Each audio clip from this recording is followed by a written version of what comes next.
I was sitting on the couch, flipping through channels, trying to find something to fill the quiet evening, when the front door swung open and my whole world flipped upside down. Camilla, my wife of nearly 2 decades, walked in like she owned the place, which, to be fair, she always did. But this time she wasn't alone. There was a guy with her, some slick-haired jerk with a smirk that made my stomach twist. He had this air about him, like he'd already won something I didn't even know we were competing for. And then there was this little girl, maybe 5 years old, clinging to Camilla's hand, her big eyes darting around the room like she wasn't sure where she'd landed. I froze, my thumb still hovering over the remote, the TV buzzing faintly in the background. Camilla didn't even look at me at first. She just marched in, dropped her purse on the counter, and turned to me with this cold, hard stare I'd never seen before. "Sign these divorce papers and leave now," she said, her voice flat, like she was telling me to take out the trash. It wasn't a question. It wasn't even a fight. It was an order. Like I was some hired help she was done with. I blinked, trying to process it, my heart thumping in my chest like it was trying to break free and run divorce papers. Leave. Now what the hell was happening next to me?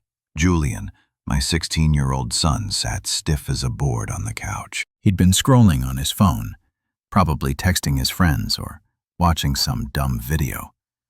But now his screen was dark, his hands gripping the thing like it was a lifeline. His jaw was tight and I could see the fire flickering in his eyes, even though he didn't say a word. He's always been like that, quiet when he's mad, but you can feel it rolling off him in waves. I wanted to say something. Anything to break the silence, but my tongue felt heavy, stuck to the roof of my mouth. Camilla didn't wait for me to catch up. She reached into her bag, pulled out a stack of papers, and slapped them down on the coffee table in front of me. The sound echoed in the room, sharp and final. "This is done," she said, crossing her arms. "We're done." The guy, Trent, she called him, later shifted behind her looking smug, like he was enjoying the show. The little girl, Ava, just stood there, her tiny fingers wrapped around Camilla's, staring at me like I was some stranger she'd never seen before. Maybe I was. I looked at the papers, the black ink blurring a little as my eyes tried to focus. Divorce. She wasn't kidding. After 18 years, 2 houses, 1 kid, and 1,000,000 little fights, I thought we'd survived. She was standing there telling me to pack up and get out of my house. Our house, the one I painted, fixed, lived in for years. While she was off finding herself on her endless work trips, I felt my hands clench into fists, the remote digging into my palm. "Camilla," I finally managed, my voice rough like I hadn't used it in days. "What is this? Who are these people?" She rolled her eyes like I was the idiot for asking. "This is my life now," she said, gesturing to Trent and Ava like they were surprised. "She'd won you. You've been sitting here doing nothing while I've been building something real. Sign the papers, take your stuff, and go." Her words hit me like a punch, each one sinking deeper into my gut. Nothing I'd raised, Julian. I'd kept this house running. I'd waited for her night after night, while she drifted further away. And now she was rewriting the story, making me the loser who didn't matter. I glanced at Julian again, hoping he'd say something, anything to back me up. He didn't. He just stared at his mom, his eyes narrowing like he was sizing her up. I could tell he was hurt. Hell, I was hurt. But he wasn't going to give her the satisfaction of seeing it. Neither was I not. Yet I leaned forward, resting my elbows on my knees, trying to keep my breathing steady. "You can't just walk in here and kick me out," I said, keeping my voice low, controlled. "This is my home, too." Camilla laughed, a sharp, bitter sound that made the hairs on my neck. "Stand up your home. You've got no job, no money, no nothing. You're lucky I didn't do this sooner." She thought she had me pinned, helpless, ready to slink away with my tail between my legs. Trent smirked again, and I wanted to wipe that look off his face with my fist. But I didn't move. I just sat there, letting her words bounce around in my head, trying to figure out how the woman I loved for half my life had turned into this stranger. Standing in front of me, the little girl tugged on Camilla's hand, whispering something I couldn't hear. Camilla bent down, murmured something back, and then straightened up, brushing her off like an annoyance. That's when I really looked at Ava. Her dark hair, her round face. She didn't look like Julian. She didn't look like me. But she had Camilla's nose, maybe her chin. My stomach dropped. How long had this been going on? How long had my wife been living a double life? While I was here playing dad, playing husband, thinking we were still a family, I felt sick, the room spinning a little as the pieces started clicking together. Trent wasn't just some new guy. Ava wasn't just some kid she picked up somewhere. This was planned. This was her escape hatch, and that was the dead weight. She was cutting loose. "Dad," Julian said suddenly, his voice cutting through the fog in my head. I turned to him and he nodded at me just once, like he was telling me to hold on. He didn't look at his mom, didn't even acknowledge Trent or the girl. He just kept his eyes on me, steady and sure. It was enough to pull me back, to keep me from falling apart right there in front of them. I took a deep breath, letting it out slow, and looked back at Camilla. "I'm not signing anything tonight," I said, my voice stronger now. "You don't get to waltz in here and blow everything up without a fight." Her eyes flashed, annoyed, like she hadn't expected me to push back. Trent shifted his smirk, fading a little, and Julian, he just sat there silent, waiting whatever was coming next. I knew one thing for sure. This wasn't over. Not by a long shot. I sat there on the couch, staring at Camilla as she stood across from me, her arms crossed and her eyes gleaming with something I could only describe as victory. She thought she had me cornered like a rat in a trap, and she was savoring every second of it. The divorce papers still sat on the coffee table between us, untouched, mocking me with their crisp white edges. Trent, her new boyfriend, leaned against the kitchen counter like he already owned the place, his slick hair catching the light, his smug grin making my skin crawl. And Ava, that little 5-year-old girl, stood by Camilla's side, her tiny hands still gripping my wife's fingers, looking lost in the middle of this mess. My chest felt tight, like someone had wrapped a rope around it and kept pulling.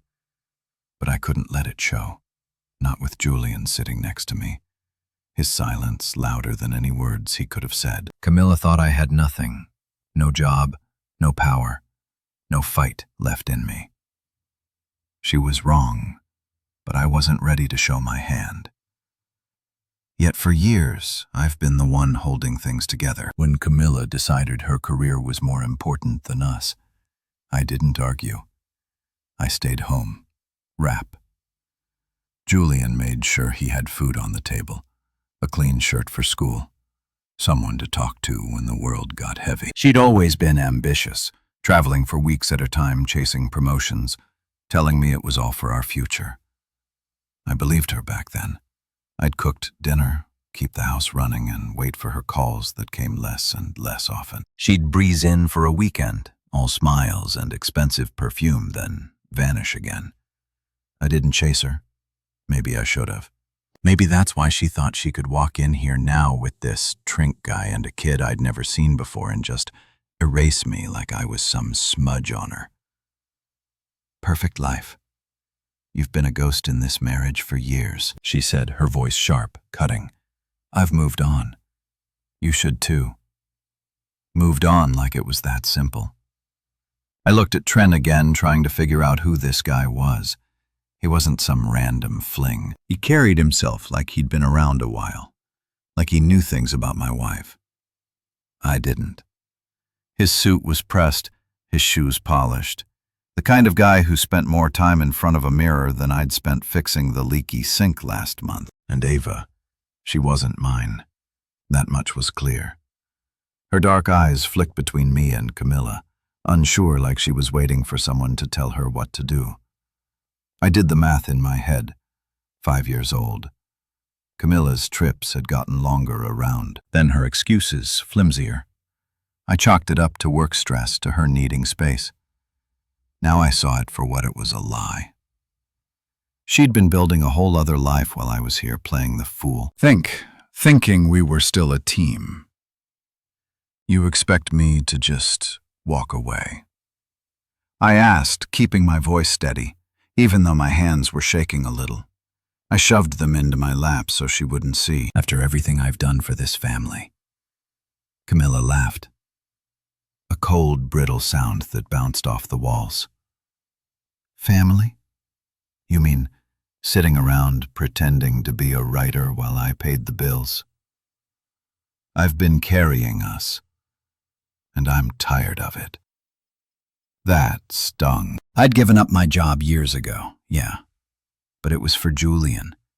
For her, she'd begged me to stay home so she could climb the ladder. And I did it because I loved her. Now she was twisting it, making it sound like I was some lazy bum leeching off her success. I wanted to yell to tell her how many nights I'd stayed up with Julian when he was sick, how many times I'd fixed this house with my own hands, how I'd kept us afloat when her career didn't cover the mortgage. But I didn't. Not. Yet Julian shifted beside me, his knee brushing mine. I could feel the tension in him like a coiled spring ready to snap. He hadn't said a word since she walked in, but his eyes were locked on her, watching every move. He knew more than he was letting on. I could sense it. He'd always been sharp, picking up on things I missed. Maybe he'd seen this coming. Maybe he'd heard her on the phone, caught whispers of Trent or Ava. When I was too busy to notice, I wanted to ask him to lean over and whisper, "What do you know, kid?" But this wasn't the moment. Camilla was still talking, laying out her victory speech like she'd rehearsed it in the car. "Trent and I have something real," she said, glancing at him with a smile I hadn't seen in years. "AA, part of that. You're not." Her words landed heavy, each one, a brick piling up between us. I looked at the little girl again, her small face framed by dark curls. She didn't deserve this, being dragged into a fight. She couldn't understand. But Camilla didn't care. She was too busy rewriting our history, painting me as the failure, so she could feel good about walking away. I leaned back on the couch, forcing myself to breathe. To think she thought I was weak, because I didn't scream, didn't throw things, didn't beg her to stay.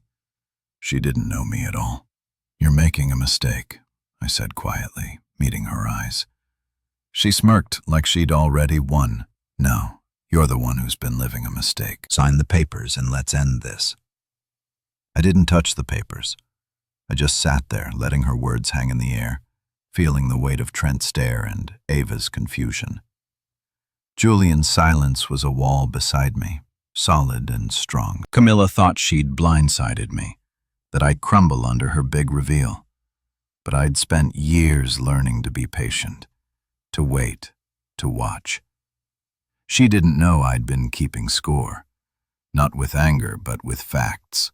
The house, the money, the truth. She thought she was serving me betrayal on a silver platter, cold and final. She didn't realize I wasn't ready to eat it. Not yet.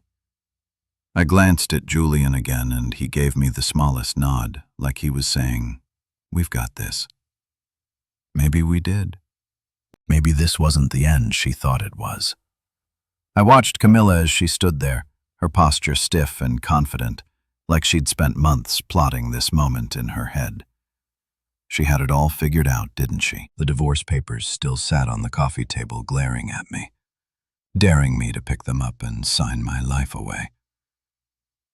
She'd walked in here with Trent and Ava, like they were her shiny new trophies. And I was just the old broken thing she was tossing out. "We've been apart for years," she said, her voice smooth, practiced. "We practically strangers. It's time you moved on." She didn't even look at Julian, didn't acknowledge the boy sitting next to me who'd spent his whole life waiting for her to come home. It was like he didn't exist in her new little world. I leaned forward, resting my arms on my knees, trying to keep my hands from shaking. She was so sure of herself, so certain she'd planned every step of this perfectly. And maybe she had, up until now. She kept talking, laying it out like she was reading from a script. "This house isn't yours anymore," she said, waving a hand around like she was already read, decorating it in her mind. "I've got a family now, Trent. Eva, me. You don't fit here." Her words were sharp, meant to cut, and they did. I felt them slice through me, stirring up a mix of anger and hurt. I didn't want to show. She thought I'd just nod, grab a bag and slink out the door, leaving her to play house with this guy who looked like he spent more on hair gel than I did on groceries. Trent stood there, arms crossed, nodding along like he was part of the plan too. Ava stayed quiet, her big eyes flicking between us, probably wondering why the grown-ups were so mad. I wanted to ask Camilla how long she'd been cooking this up, how many nights she lied to me about work trips while she was off starting a new life. But I didn't.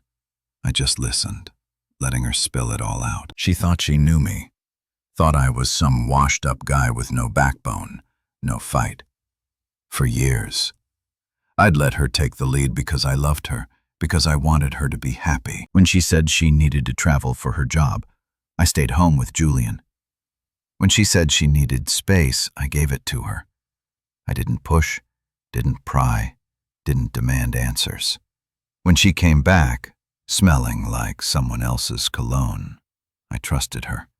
And now she was using that trust against me, spinning it like I'd been the one drifting away. "You've had your chance," she said, her tone final. "I'm done pretending this works, pretending that word stuck in my throat, bitter and hard to swallow. I'd spent years building a life with her, raising our son, keeping this house warm for her to come back to. And she'd been pretending." I glanced at AA again, that little girl who didn't ask for any of this.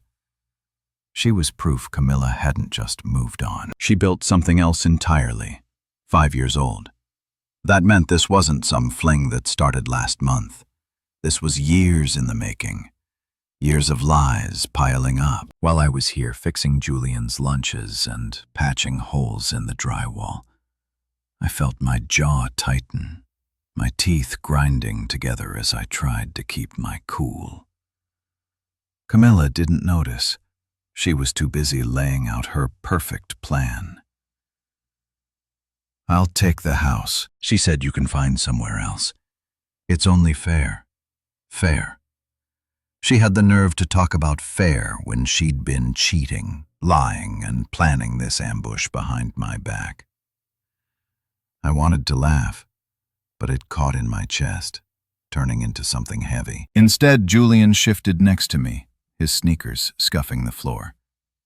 He still hadn't said anything, but I could feel him listening, taking it all in.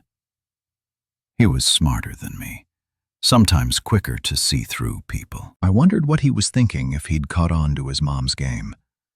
Before I did, I wanted to reach over, put a hand on his shoulder, tell him we'd be okay. But I didn't move. I kept my eyes on Camilla, watching her play her part.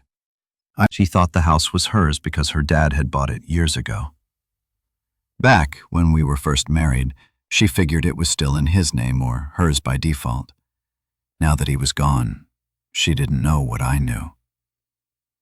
She hadn't bothered to check the details, too busy with her big exit strategy to dig into the paperwork. That was her mistake. "You really think it's that easy?" I said, my voice low. Cutting through her monologue, she stopped her head, tilting slightly like she wasn't used to me, talking back what she snapped, annoyed. "You think you got some claim here? You've got nothing, no leverage." She was so sure, so cocky. Trent smirked again like he was in on the joke. I let the silence stretch out for a second, just long enough to make her shift uncomfortably in the house. I said, leaning back on the couch, crossing my arms, "It's not yours to take." Her eyes narrowed, confusion flickering across her face. "What are you talking about? Dad left it to me." She was so certain, clinging to that old story she told herself. I shook my head, slow and deliberate. "No, Camilla, he didn't." She froze her mouth, opening like she wanted to argue, but didn't know where to start. For the first time since she walked in, that smug look of hers faltered. She didn't know about the deed, about the quiet meeting I'd had with her dad years ago when he saw how she was treating us. He'd signed it over to me, not her, because he trusted me. With Julian in with the home he built, it was all legal, locked away in a file she'd never bothered to look at. I didn't say all that, yet I just let her steeing it, let her wonder what else she'd missed. Trent glanced at her, his smirk fading like he wasn't so sure about her plan anymore. Ava tugged on Camilla's hand, whispering something, but Camilla shushed her too, rattled to focus. Julian stayed quiet, but I caught the faintest hint of a smile on his face, like he knew I just flipped the board. She thought this was all according to her plan. She was wrong, and I wasn't done. Yet I sat there watching Camilla's face twist as my words sink in. "The house isn't yours to take," I'd said, and now she was staring at me like I just spoken a different language. Her confidence, that rock-solid certainty she'd walked in with, was cracking right in front of me. She'd assumed she had everything locked down, Trent by her side, Ava as her new little prop, and this house as her price. She thought she could shove those divorce papers in my face and I just roll over, tail between my legs, and let her have it all. But I wasn't the pushover she'd painted me as in this house. The one I'd poured years into wasn't hers to claim. Not anymore. I leaned back on the couch, crossing my arms, letting her stew in the silence. Julian sat next to me, still as a statue, but I could feel his eyes on me, waiting for what came next. Camilla shook her head, her lips pressing into a thin line. "That's impossible," she snapped, her voice sharp enough to cut glass. "Dad would never." She trailed off like she couldn't even finish the thought. She was so sure her father had left this place to her, some unspoken inheritance she'd always counted on. She'd grown up here, after all. Her childhood was carved into the scratches on the doorframes, the faded marks on the walls. When we got married, her dad handed us the keys, a wedding gift wrapped in a big red bell. She figured that minute was hers forever, but she didn't know the whole story, didn't know what happened after she started drifting away from us. I did. I kept it quiet, tucked away, because I never thought I'd need to use it until now. Years ago, her dad, Tom, started seeing through her. He was a gruff old guy, not big on words, but he loved Julian more than anything. He'd come over sometimes, sit on the porch with me while Julian played in the yard, and we'd talk. Not about much, just the weather. The kid, how the house was holding up. But one day after Camilla had been gone for weeks on another business trip, he looked at me, his eyes tired, and said, "She's not the girl I raised." I didn't argue, I just nodded, because I've been feeling it too. She'd stopped calling him, stopped checking in, too busy with her big life to care about the old man who'd given her everything. He saw how I stuck around, how I kept things steady for Julian, while she chased whatever it was she was after. And he didn't like it, not one bit. So one afternoon he showed up with a stack of papers and a notary. "This house is yours," he said, his voice rough but firm, not hers. "You're the one who's earned it." I tried to argue, told him it wasn't right that Camilla would lose her mind if she ever found out. But he wouldn't hear it. "She's made her choices." He said, "I'm making mine."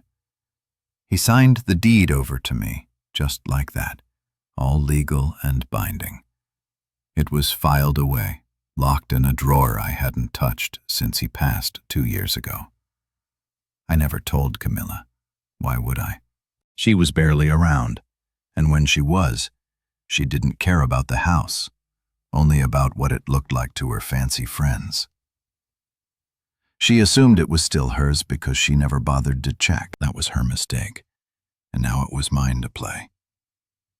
What do you mean? It's not mine, she said. Now her voice rising, panic creeping in. She stepped forward, her hands balling into fists. This was Dad's house. He gave it to us, to me. I shook my head again, slow and steady, keeping my eyes on hers. He gave it to me, Camilla, years ago, after he saw how you treated him, how you treated Julian. Her mouth opened, then closed like a fish gasping for air. She didn't want to believe it, couldn't wrap her head around the idea that her own father had picked me over her. Trent shifted behind her. His smug look gone, replaced by something uneasy. He didn't know this part of the plan either. I could tell. Good. Let him sweat too. You're lying, she said, but it sounded weak, like she was trying to convince herself more than me. He wouldn't do that. He loved me. I shrugged, keeping my voice calm. He did, but he loved Julian more, and he trusted me to take care of him. You weren't here, Camilla. I was. That hit her hard. I saw it in the way her shoulders stiffened, the way her eyes flicked away for a second. She hated being reminded of what she'd missed all those years she'd left us behind.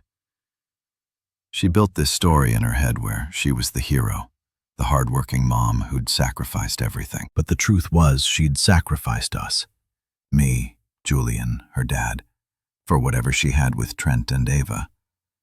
I reached into my pocket, pulled out my phone, and scrolled to a photo. I'd kept a scanned copy of the deed, just in case.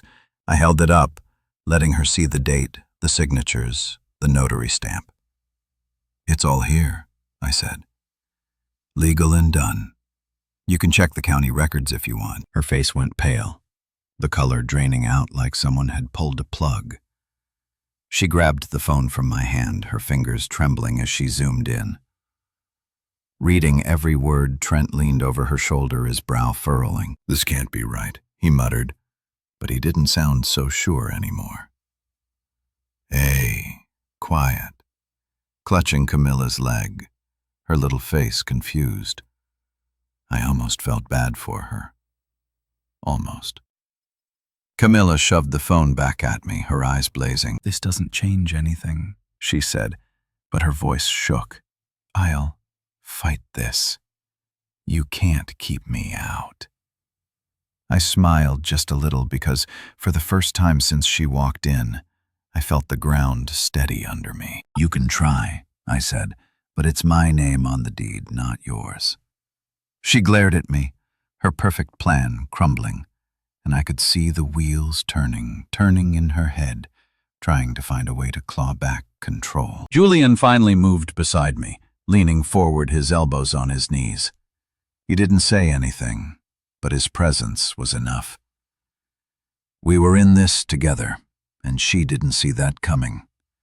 Her plan was falling apart, and I wasn't going anywhere. I sat there, the phone still in my hand, from showing Camilla the deed, watching her scramble to hold on to whatever was left of her plan. She'd come in here so sure of herself, thinking she could bulldoze me out of my own life with a stack of paper, ERS, and a smug boyfriend.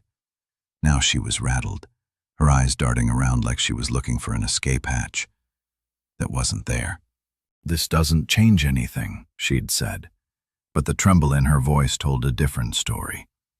She was losing her grip, and I could feel it. Trent stood behind her, his arms crossed tight, looking like a guy who just realized he'd bet on the wrong horse. Eva clung to Camilla's leg, her small face scrunched up, probably picking up on the tension in the room. Julian stayed quiet next to me, his hands resting on his knee, but I knew he was watching everything, soaking it in. I'd kept my silence for years, letting her lies pile up. But now it was my turn to push back. That's fine, Camilla said, forcing her voice to steady. Weak. Go to court. You still owe me alimony for wasting my youth." She tossed her hair back, trying to claw back some of that confidence she'd walked in with, wasting her youth. I almost laughed, but it stuck in my throat, turning into a bitter taste.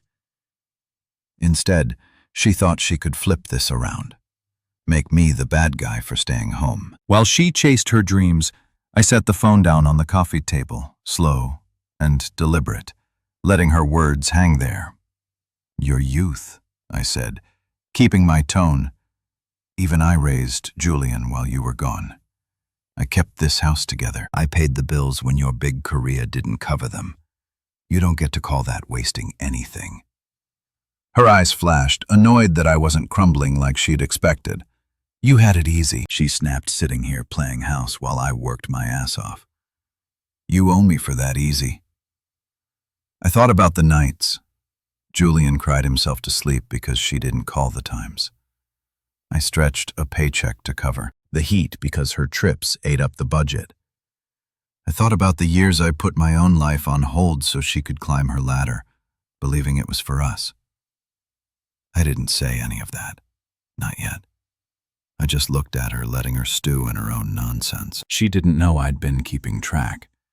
Not out of spite, but because I had to. I'd saved every receipt, every bank statement, every text where she promised she'd be home soon. I wasn't planning revenge back then. I was just surviving. Now, though, it was all coming in handy. I reached under the couch where I'd stashed a file folder earlier that week. I've been digging through old papers trying to make sense of our finances when I found more than I bargained for. I pulled it out, now a plain manila thing, worn at the edges, and set it next to the divorce papers. Camille's eyes flicked to it, suspicious. "What's that?" she asked, her voice sharp. I didn't answer right away. I just opened it slow, and careful, and pulled out a stack of photos and emails. I printed this. I said, "Sliding the first photo across the table is you and Trent. For years ago, at that conference in Chicago." Her face went pale, the color draining out like water from a cracked glass. The photo showed them at a hotel bar, her laughing, him leaning in too close. It wasn't much on its own, but there were more receipts from dinners, plane tickets, a whole trail she'd left behind. "Where did you get that?" she demanded, her voice rising. Trent stepped forward, his jaw tight, but he didn't say anything. He didn't have to. I could see the panic in his eyes. "Doesn't matter." I said, calm as I could manage, "What matters is, it's been going on a lot longer than you're pretending. For years, Camilla, we were still married, still a family." I slid another paper over, an email from Trent dated 3 years back talking about their future. She grabbed it, her hand shaking, scanning the words like she could make them disappear. "This is nothing," she said, but it sounded weak, desperate. "You can't prove anything." I shrugged, leaning back again. "Maybe not in court, not yet, but I've got enough to make it messy, and I will if you push me." She stared at me, her mouth opening and closing, like she couldn't find the right comeback for years. She counted on my silence, my patience. I didn't fight when she pulled away, didn't yell when she stopped coming home. I let her lie because I didn't want to break what was left of us for Julian's sake, for mine. But now she was trying to take everything to erase us like we'd never mattered. That's where she crossed the line. "You think you're so smart?" she muttered, tossing the email back on the table. "What's your plan, huh? Drag this out? Leave me dry?" I shook my head. "I didn't want this, Camilla. You did. You're the one who brought him here. Her. I nodded at Ava, who flinched a little at the attention. "You made this mess. I'm just cleaning it up." Trent finally spoke, and his voice low. "Edgy, you're bluffing. You've got nothing real." I turned to him, meeting his stare. "You sure about that? You think I've been sitting here twiddling my thumbs while you two played house?" He didn't answer, just looked away, his confidence slipping. Camilla tried to rally, crossing her arms again. "Fine, keep your stupid house. I'll still get what's mine." She was grasping now, clutching at anything to save face. I didn't argue. I just watched her letting her lies crash against my silence. She'd underestimated me for years, thought I was too soft, too weak to fight back. She didn't know I'd been building a shield all this time, piece by piece, waiting for the day she'd force my hand. Julian shifted beside me, his elbow brushing mine. I glanced at him, and he gave me that same small nod he'd given before, like he was saying, "Keep going." He'd seen it too. Her lies, her games. He'd been quiet, but he wasn't blind. I turned back to Camilla, my voice steady. "You want to fight dirty, go ahead. But I've got more than you think." She glared at me, her plan unraveling, and I could see the doubt creeping in. She thought she could bury me with her betrayal. Instead, my silence, my years of watching, waiting, was about to bury her. I sat there, the file of photos and emails still spread out on the coffee table, watching Camilla try to piece her crumbling plan back together. She'd gone pale when I showed her the proof of her affair for years of lies laid out in black and white. And now she was scrambling, her eyes flicking between me and Trent like she wasn't sure who to blame. She'd walked in here thinking I was some broke, clueless nobody she could sweep out of her life. But I just turned the tables with the house deed and the evidence of her cheating. She muttered something under her breath, too low for me to catch, then straightened up, forcing that thick confidence back into her voice. "I can't believe this," she said, her tone dripping with sarcasm. You've just been sitting here writing blogs and burning toast." She waved a hand at me like I was some sad joke she'd outgrown. That's when Julian finally broke his silence, and everything changed. He stood up from the couch, slow and deliberate, his sneakers scuffing the floor as he moved. "Mom, you really don't know," he said, his voice steady, cutting through the tension. Like a knife. I turned to him, my heart thumping, wondering what he was up to. He didn't look at me, just kept his eyes on Camilla. Calm and sure, he walked over to the coffee table, reached past the divorce papers in my file and picked up a hardcover book. I'd left there a few days ago. It was thick, with a dark blue cover and gold lettering The Silent Watcher. He held it out to her, his expression unreadable. He wrote this. Julian said, nodding at me. "He's MJ Clark." Camilla's jaw dropped, her eyes widening as she stared at the book like it was a bomb about to go off. Trent frowned, confused, but she knew exactly what it meant. That book had been everywhere. Bookstores, billboards, even a TV ad last month, saying it was getting a streaming deal. And she had no idea it was mine. I felt my stomach flip, a mix of pride and nerves hitting me all at once. I'd never told her about it. Not the writing, not the pin name, not the success. For years I've been scribbling stories while Julian slept, tapping away on my laptop after fixing dinner or patching the house. It started as a way to keep my mind busy when Milo was gone, a quiet escape from the loneliness creeping in. I didn't think much of it at first, just words to fill the empty nights. But then I sent one to a publisher under a fake name, MJ Clark, because I didn't want anyone tying it back to me. It sold. Then it exploded. The royalty started rolling in more money than I'd ever seen, all tucked away in a separate account she never knew about. I didn't flaunt. It didn't buy fancy cars or brag to friends. I kept it quiet, used it to pay off the house, safe for Julian's future. Camilla thought I was some deadbeat because I didn't punch a clock. She didn't know I'd been out earning her for years. She snatched the book from Julian's hand, her fingers trembling as she flipped it open, scanning the title page like she could prove it was a lie.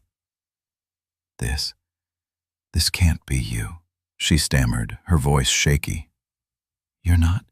She didn't finish, just kept staring at the words, her whole world tilting. I leaned back on the couch, crossing my arms, letting her process it. It's me, I said. Simpy went straight. Been me for a while now. Her head snapped up, her eyes locking on mine, and I saw something new there. Panic, maybe even fear. She built this story in her head where I was. Nothing a loser. She could ditch without a second thought. Now she was holding proof. She'd been wrong and it was hitting her hard. Trent stepped closer, peering over her shoulder at the book. "What's the big deal?" he asked, his voice edgy. Like he didn't get why she was freaking out. Camilla turned to him, her face tight. "This is a bestseller," she said, almost whispering. "It's worth millions, and he wrote it." Trent's eyes widened, his smug grin gone, replaced by something greedy and nervous. He looked at me like I'd just turned into a different person. And I guess in a way I had to them. I've been the quiet guy in the background, the one they could ignore. Now I was the guy with the secret they couldn't touch. And it was driving them crazy how Camilla demanded turning back to me, the book still clutched in her hands. "When did you?" Even she couldn't finish the question, too rattled to make sense of it. I shrugged, keeping my voice calm. "While you were gone, nights mostly had a lot of time to think." That stung her. I saw it in the way her mouth twitched. She hated being reminded of how much she left behind, how many hours I'd spend alone while she was off with Trent. Julian sat back down next to me, his expression steady, but I caught the faintest smirk on his face. He'd known about the book for months, found it on my desk one day and put it together. He didn't tell anyone, just kept my secret proud, in his own quiet way. Camilla flipped through the pages, her hands shaking, then stopped looking at me again. "You hid this from me?" she said, her voice low, accusing. "All this time you were what? Laughing at me?" I shook my head. "I wasn't hiding it to hurt you. I just didn't need you to know that was the truth. I didn't write it for her. Didn't do any of it for her. It was mine. Something she couldn't take away." She stared at me, the book slipping a little in her grip, and I could see the gears turning in her head. She thought she had me pegged, thought she could walk all over me. Now she was holding proof she'd misjudged everything and it was tearing her apart. Julian leaned forward, resting his elbows on his knees. "You didn't see him, Mom," he said, his voice quiet but firm. "You never did." That hit her like a slap. She flinched, her eyes darting to him, then back to me. For the first time since she walked in, she didn't have a comeback. Trent shifted, looking uncomfortable, like he wanted to bolt. Double A stayed silent, watching it all unfold. The room felt heavy, the air thick, with everything she'd missed. That book wasn't just words on a page. It was the life I built without her, the strength she didn't know I had, and it changed everything. I watched.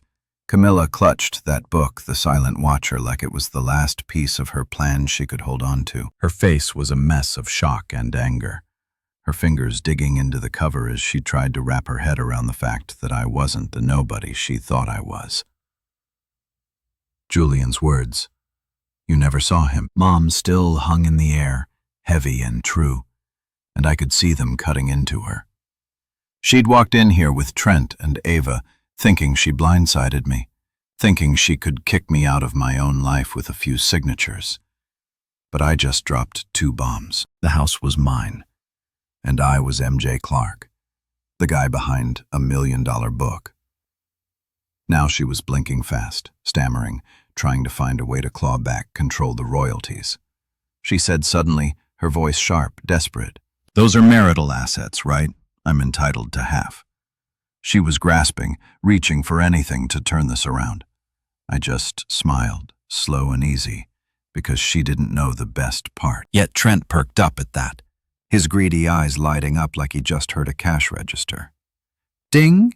Yeah, he said, stepping closer, his voice eager. That's how it works, isn't it? You can't keep all that money to yourself. He looked at me like I was some vault he could crack open, like he'd already started spinning my royalties in his head. Camilla nodded, latching onto his words, her confidence flickering back. We were married when you wrote it, she said, pointing at the book. That means it's ours, mind, too. She thought she'd found her lifeline, a way to salvage her big exit. I let her talk. Let her build up that hope, because watching it crash was going to be sweeter than anything I could say. Julian shifted beside me, his elbow brushing mine, and I knew he was waiting for it too. He'd seen the papers. I'd told him bits and pieces, but he didn't know the whole play yet. I leaned forward, resting my arms on my knees, keeping my voice calm. No, Camilla, I said, meeting her eyes. The divorce was finalized 2 weeks ago. You signed without reading the fine print again. Her mouth dropped open in the book, slipping from her hands and hitting the floor with a dull thud. Trent froze, his face going slack. Ava looked up confused but stayed quiet, clinging to Camilla's leg. I reached for the divorce papers sheets slapped on the table. When she walked in, flipping through them to the last page, there it was. Her signature, scrolled in her usual rushed cursive, dated 2 weeks back when I'd sent them through her lawyer. She'd been so eager to get rid of me, so sure she was winning, that she didn't even glance at what she was signing. You agreed to everything I said, tapping the page. No alimony, no assets, no claims. It's done. She lunged for the papers, snatching them from my hands, her eyes scanning the lines like she could undo it with sheer willpower. This can't be right, she stammered, her voice shaking. I wouldn't. She stopped, her finger hovering over her signature, the proof she couldn't deny. I'd hired a lawyer months ago, kept it quiet, started the process when I found out about Trent and Ava. I didn't want to fight. I just wanted out clean and simple. The lawyer drafted it tight, made sure my royalties in the house stayed mine, and buried it in legally. She'd never bothered to read. She'd signed it in a hurry, probably thinking she'd deal with the details later, after she'd kicked me out. She didn't know I'd already filed it. Didn't know the judge had stamped it final. She'd played herself, and now she was realizing it. Trent's face went red, his hands balling into fists. You tricked her, he snapped, stepping toward me like he wanted to start something. I didn't. Flinch just looked at him steady and calm. No, I said. She'd tricked herself. Should have read what she was signing. He glared at me, but he didn't move closer. He knew he was out of his depth. Now, caught in a mess he hadn't planned for, Camilla dropped the papers back on the table, her hands trembling, her eyes wild. You can't do this, she said, her voice breaking. I'll fight it. I'll get a lawyer. Take you to court. I cut her off, shaking my head. It's over, Camilla. Court's done. You've got nothing to fight with. She stared at me, her breath coming fast like she was drowning in her own mistake. For years, she'd underestimated me. Thought I was some soft, quiet guy she could walk over. She didn't know. I'd learned to play the long game, to watch and wait while she dug her own hole. Julian finally spoke up, leaning back on the couch with a small, satisfied smile. You thought Dad was clueless. He said, his voice low, almost amused. Heck, been playing chess while you were playing checkers. That hit her hard. I saw it in the way her shoulders slumped, the way her eyes flicked to him, then away. She lost him too, and she knew it. He wasn't her little boy anymore. He was my son, through and through. I stood up, stretching a little, feeling the weight of the night start to lift off me. You want it out, I said, looking at her. You've got it. Take Trent, take Ava. Take whatever you've built. Just don't expect me to pay for it." She didn't answer. Couldn't, maybe. Trent grabbed her arm, muttering something about figuring this out, but his voice was shaky, his bravado gone. Ava tugged on Camille's hand, whispering, "Are we leaving?" Camilla nodded, dazed, like she was moving on autopilot. They'd come in here so sure they'd won, so ready to rewrite my life. Now they were walking out with nothing but the clothes on their backs and a divorce they didn't even understand. I watched them head for the door. Camilla stepped for slow trench, shoulders hunched. Julian stayed on the couch, his smile fading into something quieter, more real. "You okay, Dad?" he asked. Looking up at me, I nodded, feeling lighter than I had in years. "Yeah," I said, "we're good." The door clicked shut behind them and the house went still. Just me and Julian and the life we'd keep building. Camilla thought she'd ended me, but she just set me free. The divorce was final. And for once, I was the one holding all the pieces. I stood there in the living room, the echo of the front door clicking shut still ringing in my ears as Camilla, Trent, and Avid disappeared into the night. The house felt quieter, now emptier in a way that wasn't bad, just different. Julian sat on the couch, his legs stretched out, looking at me with those steady eyes of his, waiting for me to say something. The divorce papers, the book, my file of evidence. It was all still scattered on the coffee table, a messy pile of proof that we just wid a fight I hadn't even wanted to start. Camilla had come in here with her big plan, thinking she could take everything, the house, the money, our whole life, and leave me with nothing. But I turned it around, kept what was mine, and now she was gone, stuck with the mess she'd made. I took a deep breath, letting it out slow, and looked at Julian. "You hungry?" I asked, because after all that, I needed something normal to hold on to. He grinned just a little and nodded. "Yeah, Dad. Pizza." I smiled back. "Pizza, it is. We ordered from the place down the street, the one we've been going to since he was a kid, and while we waited, I started picking up the papers." Camilla's signature stared up at me from the divorce decree, final and binding, a mark of her own undoing. She tried to play me, tried to plead and blame and negotiate her way back into control after I dropped the truth about the house and the book first. She begged. "We can work this out," she said, her voice soft, fake, sweet, like she hadn't just tried to kick me out when that didn't work. She'd turned nasty, spitting out, "You're selfish keeping all this from me." I didn't bite. I just stood there, calm as I could, and let her rant. Finally, she tried to bargain, offering to split things fair. If I gave her a cut of the royalties, I shut that down fast. "You wanted freedom," I told her, my voice firm. "You've got it. Live with your choices." She didn't like that. Her face twisted up, angry and helpless, but she couldn't argue. She'd signed her way out, and I wasn't giving her a dime more than I had to. The pizza came, and Julian and I sat at the kitchen table eating straight from the box like we used to when he was little. He didn't say much at first, just chewed and watched me like he was making sure I was okay. I was mostly at hurt seeing Camilla walk away with Trent and Ava, knowing she'd picked them over us years ago and I'd been too blind to see it. But it also felt right, like a weight lifting off my chest. She'd made her bed, and now she had to lie in it. "She's going to try something," Julian said between bites, wiping sauce off his chin. "You know she won't let this go easy." I nodded because he was right. Camilla didn't give up. She'd fight dirty, if she could let her try. I said she's got nothing left to stand on. He smirked, a little proud, a little relieved, and we kept eating, the quiet settling around us like a blanket. I wasn't done with her yet, though not completely. She walked away thinking she could still call the shots. But I had one more move. I pulled out my phone, scrolled to my lawyer's number, and sent a quick text file for child support. Julian was 16, still a minor, and Camilla had a good job. Better than good.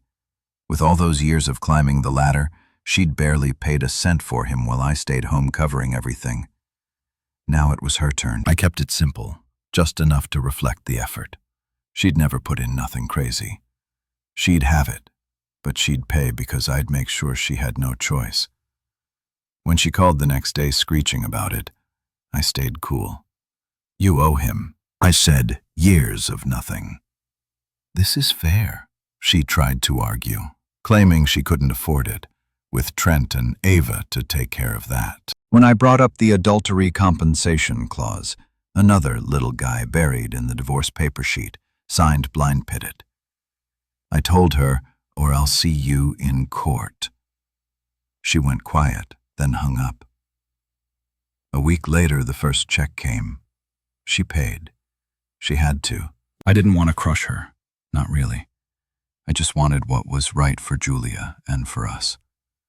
She'd chosen Trent and Ava, chosen her shiny new life over the one we built. Fine, but she didn't get to walk away clean, leaving us to pick up the pieces. I thought about Double A. Sometimes that little girl caught in the middle. She wasn't mine, but she was innocent. And I hoped Camilla wouldn't drag her through too much mud. Trent, though I didn't care about him, he'd hitched himself to her wagon thinking it was a free ride. Now he was stuck, and I had a feeling he'd regret it soon enough. Julian finished his slice and leaned back looking at me. "You think she'd be okay?" he asked, his voice soft. I knew he meant Camilla. I shrugged. "Shek. Tough Shek. Figure it out. But it's not our problem anymore." He nodded, accepting that, and we cleaned up the pizza box, moving on like it was any other night. I didn't feel victorious, not exactly. It was more like relief, like I'd finally closed a door that had been hanging open too long. Camilla had chosen this path years ago, when she started lying, when she built a family behind my back. I'd given her everything, my time, my trust, my silence, and she'd thrown it away. Now she was out there scrambling to make it work with Trent while I was here, keeping things steady for Julian.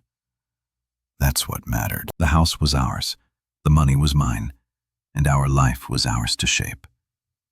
She tried to take it all, but I'd held on, and now she had to live with the fallout. "You chose this," I told her, and I meant it. She did, and I was done feeling sorry about it. I woke up the next morning to sunlight streaming through the kitchen window, hitting the counter just right, making the old wood glow a little. The house was quiet, peaceful in a way it hadn't been for years, not since Camilla started drifting away, leaving me and Julian to fill the empty spaces she left behind. Last night had been a storm, with her storming in, with Trent and Ava trying to rip everything apart, only to walk out with nothing but her own mistakes. Now it was just us, me and Julian, and the air felt cleaner, like we'd finally shaken off something heavy. I started the coffee maker, the familiar gurgle filling the silence, and thought about what came next. She was gone. The divorce was final, and we had a chance to start over, not from scratch, but from something real, something ours.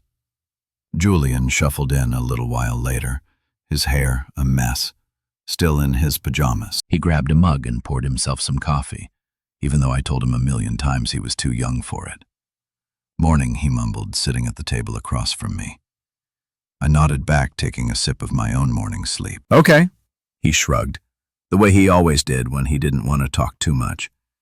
But then he said, "Yeah, better than I thought."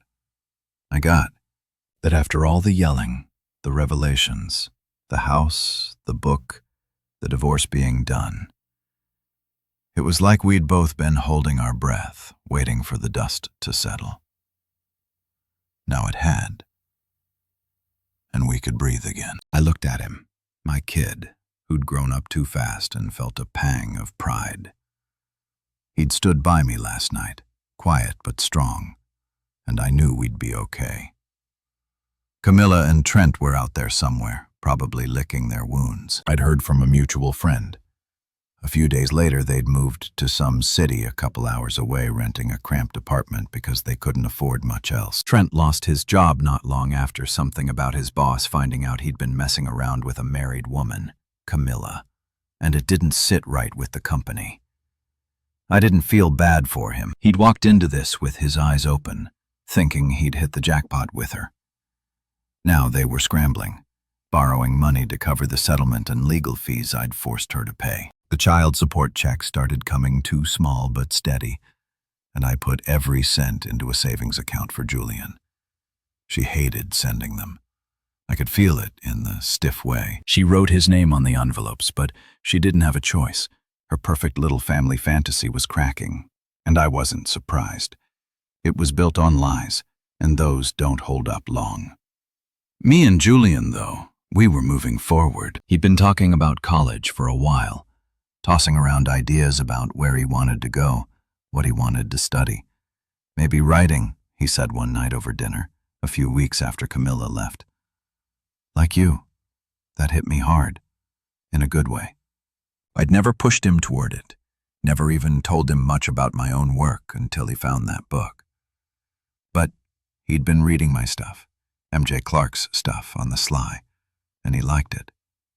You're good at it, I told him, keeping it simple. If that's what you want, go for it. He nodded, a small smile tugging at his mouth, and I could see him starting to figure himself out. He was applying to schools now, filling out forms late into the night. And I'd sit with him, sometimes helping with essays or just keeping him company. It felt right, like we were building something together. I kept writing too under my pen name, staying out of the spotlight. Like always, the silent watcher was still doing well. The streaming deal was signed and checks kept coming. But I didn't let it change us. We stayed in the house, fixed it up a little with the extra cash, but nothing flashy. I like the quiet, the routine coffee in the morning, writing in the afternoon, dinners with Julian, where we'd talk about his day or just sit in comfortable silence some nights. He'd show me bits of his own stories, rough drafts he'd scribbled in notebooks, and I'd read them, amazed at how sharp he was, how much he saw. You've got a knack, I'd say, and he'd shrug, but I could tell he was proud. We were finding our rhythm, a life that didn't need Camilla or her chaos to feel whole.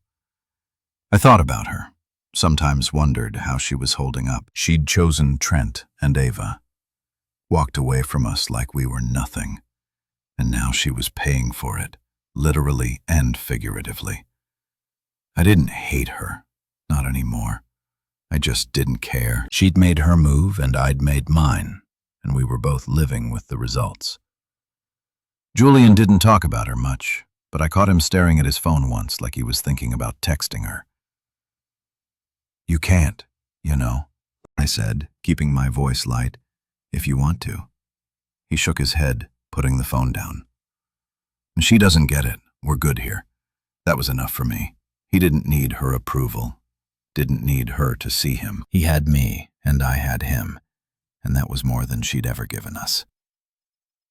The days turned into weeks, then months, and the house started feeling like ours again. Not hers, not theirs, just ours. I'd walked past the living room where she'd stood with those divorce papers, and it didn't sting anymore. It was just a room, a place where we'd faced her down and come out stronger. Julian kept writing, kept applying, and one day he got a letter, an acceptance to a school he'd been eyeing with a scholarship for his essays. "Dad, look," he said, holding it up, his grin wide. I hugged him hard, feeling like we'd hit a milestone we'd earned together. We were starting again, not because we had to, but because we wanted to. For him, for me, for all of us who mattered, and it felt damn good. I was sitting at my desk. One morning the house quieted, except for the hum of the coffee maker in the kitchen. When the phone rang, it was Camilla. Her name flashed on the screen, and for a second I just stared at it, my thumb hovering over the button. Months had passed since she'd walked out with Trent and Ava. since I'd turned her plan upside down with the house deed, the book, and the divorce she'd signed without reading. We'd had no contact since the child support check started. Stiff little payments she sent like clockwork, probably gritting her teeth every time she wrote Julian's name. I didn't expect her to call. Not now. Not after everything. I picked up curious more than anything. And her voice came through softer than I remembered. "Hey," she said, like we were old friends catching up. "I is starting school soon. I was wondering if you had any advice. You were always good with that stuff." I didn't say anything at first, just let the word say, sit there. Heavy and strange advice. After she tried to erase me, to take everything and leave me with nothing, I leaned back in my chair, staring out the window at the backyard where Julian used to kick a soccer ball around. Part of me wanted to hang up to tell her she'd lost the right to ask me for anything, but I didn't. I just sat there silent, letting her squirm on the other end. "Look," she said, after a pause, her voice tighter. "Now I know things ended bad. I just thought for AA. For AA. Not for Julian, not for us. Just for the kid she'd chosen over her own son." I felt my jaw tighten, but I kept my tone flat. "Figure it out, Camilla. I said you've got Trent. You don't need me." She started to say something else, but I ended the call, setting the phone down with a soft click. That was it. Done. I wasn't her crutch anymore.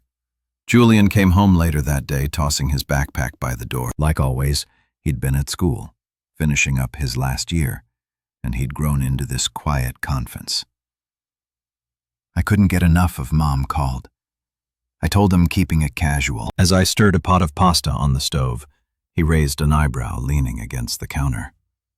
"Yeah? What did she want?" I shrugged. "Parenting advice for AA?" He snorted a short, sharp sound and shook his head. "She's got nerve." I nodded, stirring the sauce. "Thought you might want to know." He didn't say much after that, just grabbed a soda from the fridge and sat at the table. But I could tell he was thinking about it.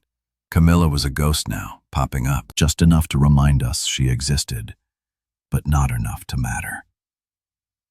A few days later, Julian came to me with an idea. "I want to send her something," he said, holding up a copy of my newest book, The Final Deduction. It had just come out under my pen name, MJ Clark, and it was already climbing the charts. Another quiet. When I didn't flawn, I looked at the cover, dark red with silver letters, and raised an eyebrow. "You sure?" He nodded, a small smirk tugging at his mouth. "Yes, she needs to see it." I didn't argue, knew he had his reasons. He flipped it open, showed me the dedication I'd written months ago.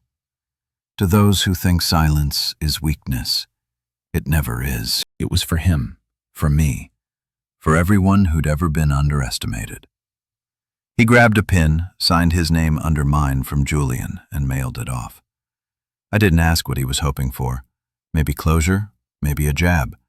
Either way, it was his call. Camilla never called back. After that, I figured she got the book, the dedication, and realized we were done playing her games. She'd faded out of our lives, living her mess with Trent somewhere far off, while we kept moving forward. Julian graduated a few months later, walking across the stage in his cap and gown, grinning wide as I cheered from the stands. He'd gotten into that college. He wanted the one with the scholarship, and he was set to study writing, following my footsteps but making his own path. I was proud, prouder than I could say, watching him shake the principal's hand, knowing we built this together. The crowd clapped, the sun shone, and for a minute, it felt like everything lined up just right. I kept writing too, churning out stories under my alias, staying out of the spotlight. Like always, The Final Deduction was a hit. People loved the twisty plot, the quiet hero who outsmarted everyone. I put a piece of us in there, a cheeky teen protagonist who saw too much and a sharp-witted dad who played the long game.